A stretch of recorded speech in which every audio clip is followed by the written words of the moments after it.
So I'm hoping none of you find yourself in a situation where you do it for a while and you run out of money.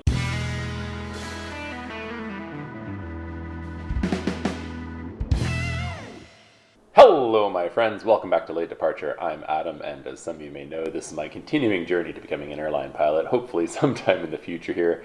If I keep working hard, I've been studying hard for my instructor rating and all that kind of stuff, as a lot of you may know. And I barely had any time to do any videos, also, as you probably have seen on the channel there, just because I've been so busy with studies. But I have a little bit of spare time this weekend, so I thought I might as well go ahead and use my limited spare time to make another video. One thing that a lot of people have been asking me about for the longest time was how much does it cost to do your flight training, specifically the PPL, the CPL. And so I thought I'd break things down here for everyone. And this is also kind of the first time for me seeing how much in total it really costs, but I have been diligently collecting all of my receipts and all of my things. And so it'll be good to kind of see how much it would cost for myself, and I also thought it would be good to find out how much it costs for someone else too. And in addition to that, I can also kind of get the total cost of what it's cost me, because I actually started 20 years ago, did it for a while, ran out of money, and then jumped back into it here.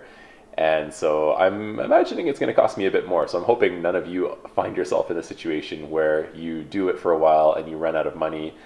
And that's a very real thing. And that's why I want to do this video, because I know that a lot of people they see these unrealistic prices listed on a lot of flight school websites that say, oh, it only costs this much. Or even the other day in Facebook, I actually found a couple posts of people posting realistic costs of their flight training, including everything. But then you have a few people who are like, oh yeah, it only costs $9,000 or something stupid like that. Don't listen to that. Don't, like I can't tell you what to listen to, but if you follow that, you will end up in a bad situation like I did, or like some of the other people more recently who have gotten in touch with me and said, hey, Adam, I started my flight training. I ran out of money. It cost more than I thought it would. What should I do? I've come all the way to Canada. There's nothing else. I have no other options.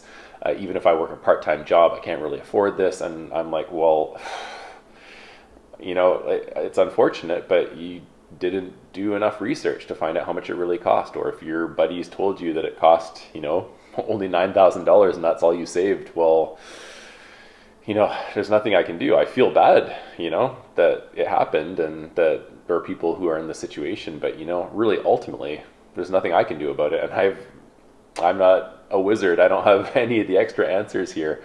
I only know what I see in front of me. And so, speaking of which, let's just dive right into this here. And as we go, I'll kind of explain a few things along the way. So I can see on this chart here, like I said, I have the cost for myself. I have a few factors here for what I spent a long time ago, which also reflects what I spent now, because, for example, some things I didn't need to rebuy, like the ground school package and things like that. But I'll explain everything as we go along here. So let's just dive right into it here. As you can see here, I started out on a 152. I don't know how, but I was a lot smaller 20 years ago. I had like a thinner waistband. I don't know. I don't feel like I'm too different, but I guess I got bigger. Maybe I went to the gym. Who knows? But back in the day, I could fly in a 152 and not be totally crushed in there. And so back then, what was the cost in a 152? And I've also gotten an average here to kind of see what it was like. It was, for me, $7,325.98 total. Man, I had to scrap up all these receipts. I had them in a book. I didn't write in my logbook right away, so I had to go and look at the receipts and write stuff in my logbook. Please don't do that. Write in your logbook right away. The moment you finish a flight, write in your logbook. Don't forget about that. Don't make the mistake I did. But back then, 20 years ago, for the average cost was around $187, which is not bad, because I think at that time it was about $120 solo and about $200 something dual. So that kind of works out. It was only a few hours of solo and mostly dual, so that kind of works out that way. Of course, other people, again, hopefully this won't be you, getting in a situation where you have to quit and start again. But if you do, you'll have to add something here as well when you go back to study. But for me now, because I went back to it, I went to the flight school in Vancouver there, and I did my PPL again, and I did it over the course of about 76 hours. And well, I hear right now the average is from around 65 to 75. Honestly, I think it's terrible when people ask, like, how long did it take you to do your CPL or your PPL or something like that? How many hours did it take you? Because, everyone's different. I'm not the best pilot in the world. I do my best, though. I think I'm pretty average. And so I came out to about 76 hours because that's where I was when I felt comfortable with my skills enough to do my test and really get into it there. Meanwhile, like there are some people who do it in like 50 hours. I know cadets usually do it in 45 hours, but something to keep in mind is that a lot of those cadets have 10 to 20 hours of glider experience. So they already have flying experience before they set foot in an airplane. So it's really up to you.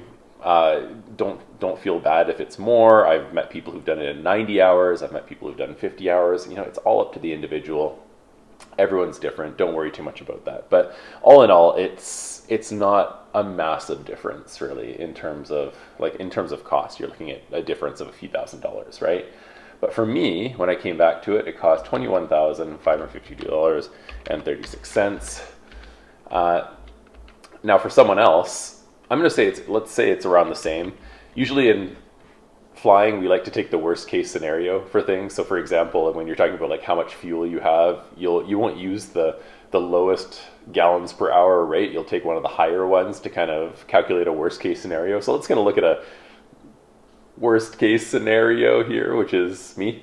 I guess a worst case scenario might be like 90 hours, but taking a look at the average here. Now this is interesting because the average here, it's $283 per flight hour, which is interesting because at the time that I did this, I believe that the dual hourly rate was around $258. I think nowadays it's around $275 because of rising costs and all that kind of stuff.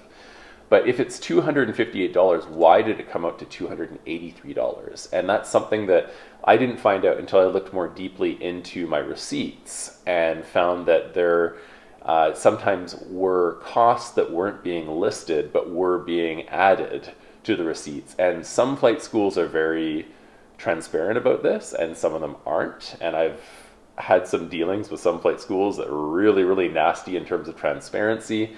Some of them were taking extra money or charging extra money for things like fuel surcharges.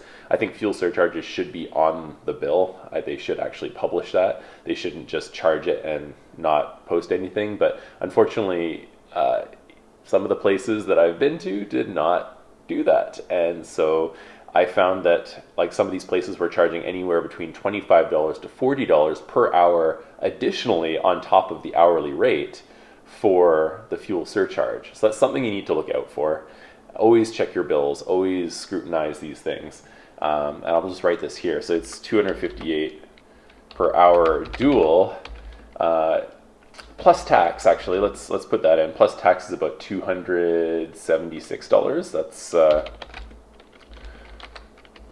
just with the GST. And that's another thing. I'll do another video about this sometime, but always make sure that your flight school isn't charging you PST if you plan on continuing on to your commercial. Because if you're doing your PPL and then your CPL, you should have the PST exempted from your bills. And if you don't, then you could be looking at, like just my GST, for example, for $21,552, around there was around $1,000 just for the GST. So the PST is the same in Vancouver, so that would be another $1,000. So you'd be paying an extra $1,000 if you're not careful about that. So always check that you're not getting charged the PST, the provincial sales tax. The GST, for those of you who aren't in Canada, I think that's goods and service tax or something like that. So that's what you get charged anyways, but the PST, the provincial sales tax, that one shouldn't be applied for education, typically. So just be careful of that. But yeah, so $276, but there's still, what is that, $7 or so unaccounted for between $276 and $283. But that $7, I believe, is going to be somewhere from the fuel surcharge. So we have that, $276 plus what? Fuel surcharge plus, you don't know, right? It could be something, whatever the school decides to charge. You have to be really careful. There were some schools that were just randomly taking money out of students' accounts, and this is how they found out. They were putting their costs on spreadsheets, and they were finding out a lot more diligent than I am because I don't do that. But if you do, you could find that, like the school accidentally took some money out of your account. And that does happen. I've only heard of it happening in a couple places, but it could be happening in some other places. It's really shady. Just be really careful with what you're doing at your flight school, and check out your costs and scrutinize them. Really look at them and find out that you're getting charged properly. All right, that rant is over. That covers these things. Now onto the other things. So ground school. So for my ground school at the time, I couldn't find my receipt for the ground school, but it was over $1,000. Nowadays for ground school, it costs $1,200. So I'm just going to take worst case scenario in that I paid around $1,200 for it. So the ground school, this is in-person ground school, by the way. So most people I know, they go for the in-person where they go into the school, they have a teacher, they go through this whole thing. And so I paid for that. I did the in-person ground school. And I also had that in cadets when I was in Air Cadets as well. But in any case, it is quite a bit more expensive than doing it online.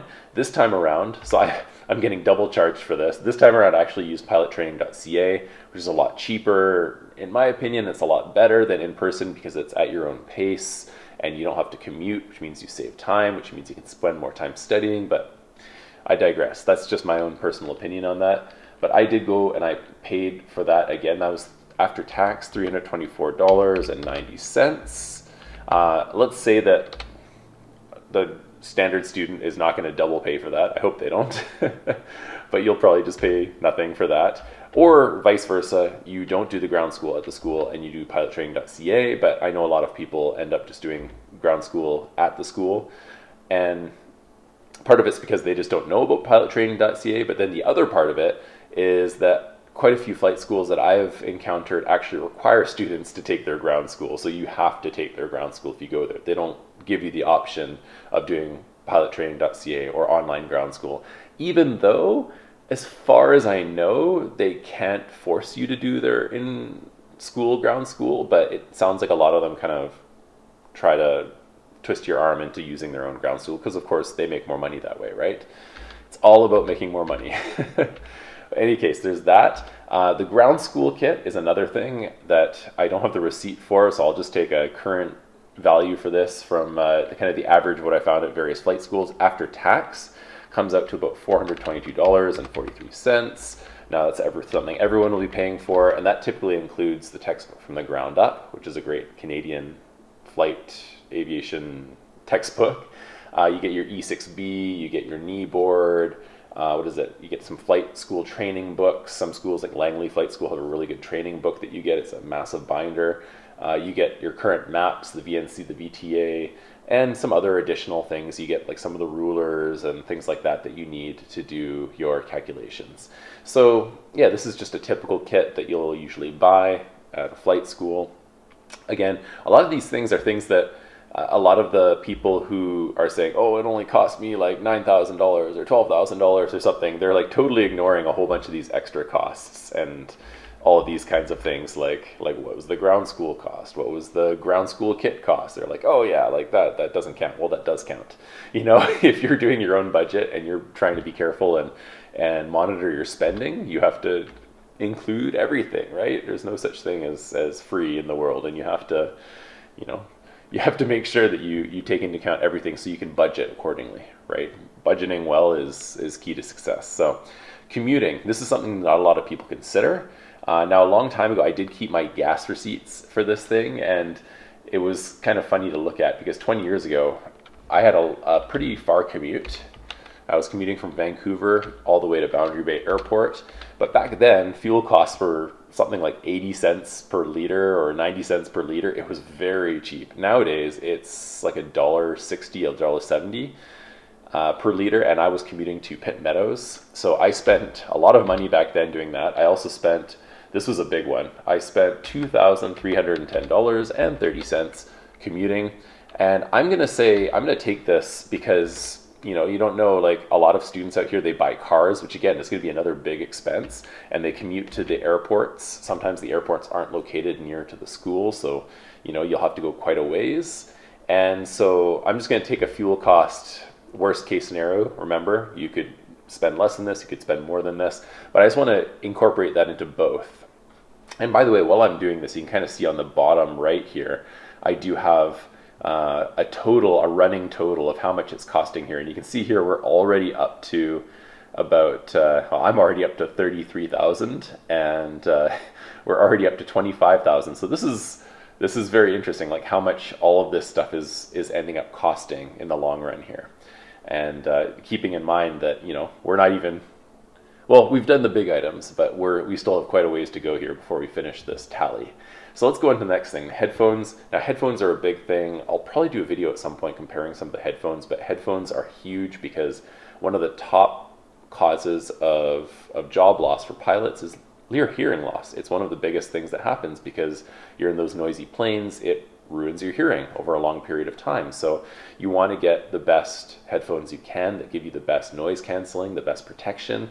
And if I found a really interesting research where someone in Europe actually did research, and they researched the noise canceling properties of all the different headphones on the market.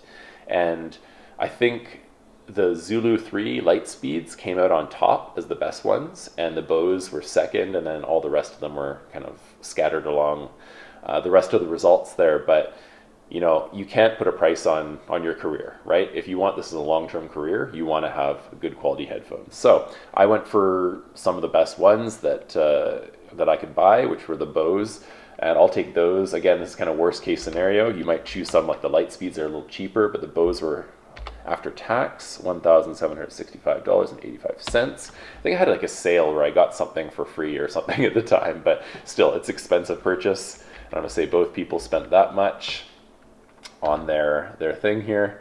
And then for the language test, this is something that I didn't have to do because I speak English as a native language. However, if you're from another country, or even if you're from Quebec in Canada, for example, you'll have to do the language test. So the language test there, for me, I didn't pay anything, but for the language test, I believe it's $150 after taxes. That's tax included. Funny story, when I was in Korea, I had to do a language test as a standard procedure to enter the university that I was at, Yonsei University. And it was an English language test, and I walked into a classroom of all these Koreans, and they're like looking at me like, oh man, why is this guy here? And I felt bad, like I'm just walking in to do this English test as a native speaker. It was very easy, of course, but standard procedure there. But out here, they only do that for people who don't speak English as a native language. So next up, P-Star student permit fee, which you need to get. Now this one, I feel like I should put like an asterisk next to this one, because most schools I've been to, they charge $50 for this, and it's just like a one-time, you pay $50 and they process it, they check the test, all that kind of stuff. However, I have been to some schools that do charge a separate administrative fee or something like that for processing the P-Star, so that might happen. We're just going to say 50 because that's all I've experienced, but since I've done my P-Star twice, I have to pay $100 for this one. Cat 1 Medical, 20 years ago, man, it was $105 for the Cat 1 Medical, and it was a lot cheaper then.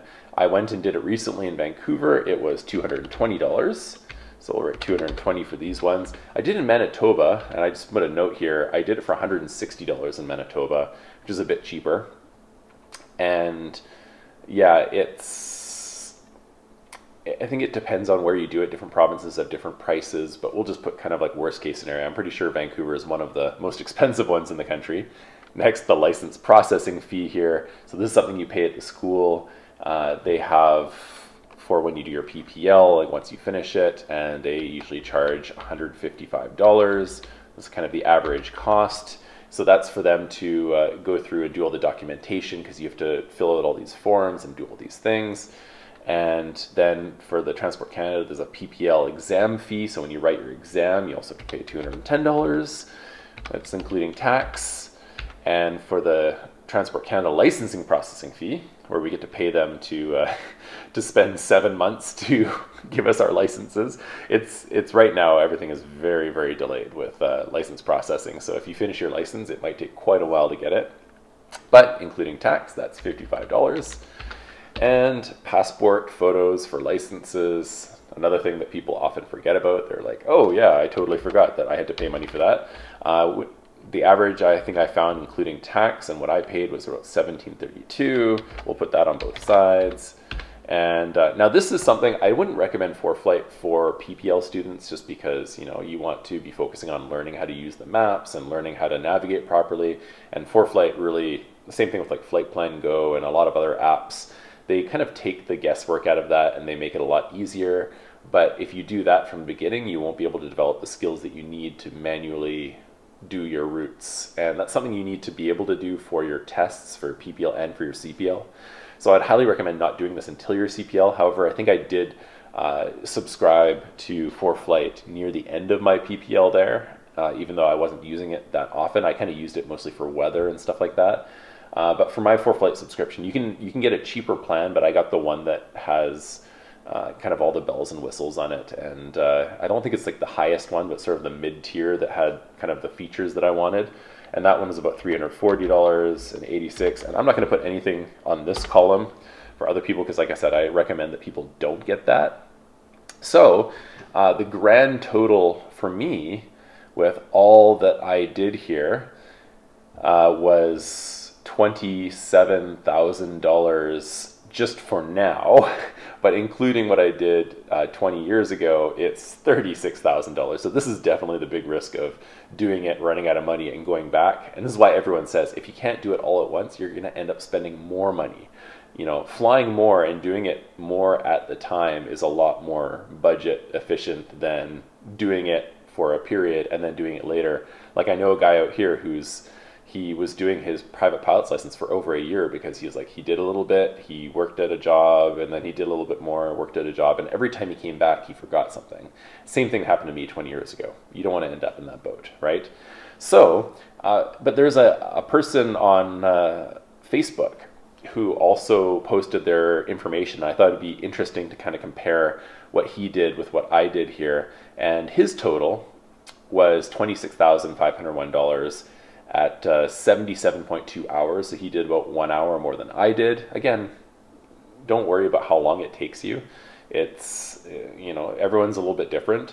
But this person, he said in the end, it cost him about $343 per flight hour.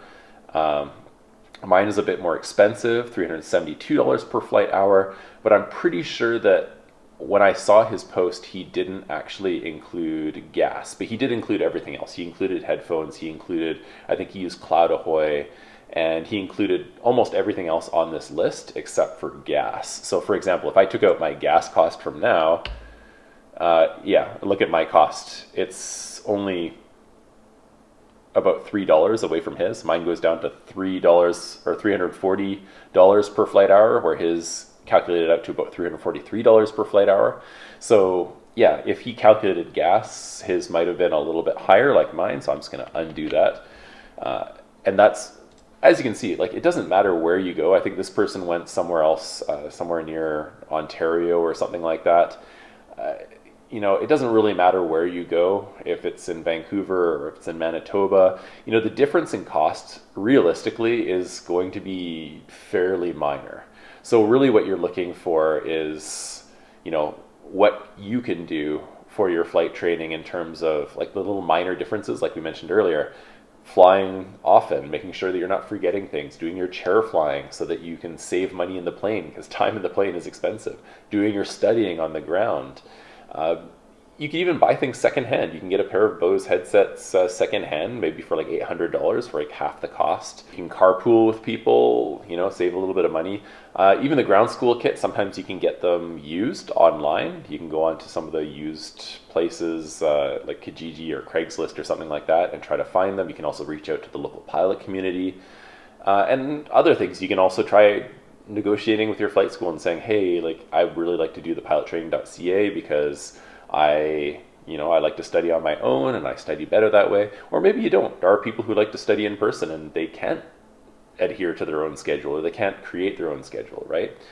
Anyways, so long story short, that is all the costs. That's how much my PPL cost. I'll do another one for my CPL sometime over the next few weeks here, but hopefully this helps people get an idea of how much it really costs. And next time you see someone on the Facebook Flight Students of Canada group saying, oh, I finished mine for $6,000 or something like that, then you can kind of step back and say, okay, well, this person either hasn't calculated all the things, or they haven't tracked their budget, or they're using their uncle's plane, which does happen. I know a few people who have family members who have planes who are able to do that, and you can save a lot of money if you have a family member with a plane, for example. Another thing is buying a plane with a group of friends, which some people do. However, if you're an international student, you have to keep in mind that you can't really do that in Canada. They don't let you just come in and buy a plane to train on if you're not Canadian for some reason. I'm not sure what the reason is. But yeah, there's a lot of different ways that you can kind of save on costs. But no matter what you do, it's still a really decent chunk of money. And if you buy a plane, you also risk having to overhaul it or spend $30,000-$40,000 extra because the engine breaks or something like that. So there's always a lot of risks. I found that just going to a flight school is a minimum risk option, and that worked for me in that way, right? And you would also end up spending more money if you went to like a diploma program, for example. You would, instead of spending $27,000, you might end up spending like $40,000 or $50,000 because the total cost of the program are usually over $100,000 when all the dust settles, right? So, in any case, that's everything. If you guys have any questions, leave it in the comments below. Don't forget to like this if you like the content, and subscribe to it. I don't usually ask people to subscribe, but if you want to, if you're feeling in the mood, should the mood strike you, go ahead. But in any case, I hope if you're up flying, you're having fun, flying your best, flying safe, and keeping an eye on your budget. And thank you all for joining my late departure here. And remember, it's never too late. See you next time.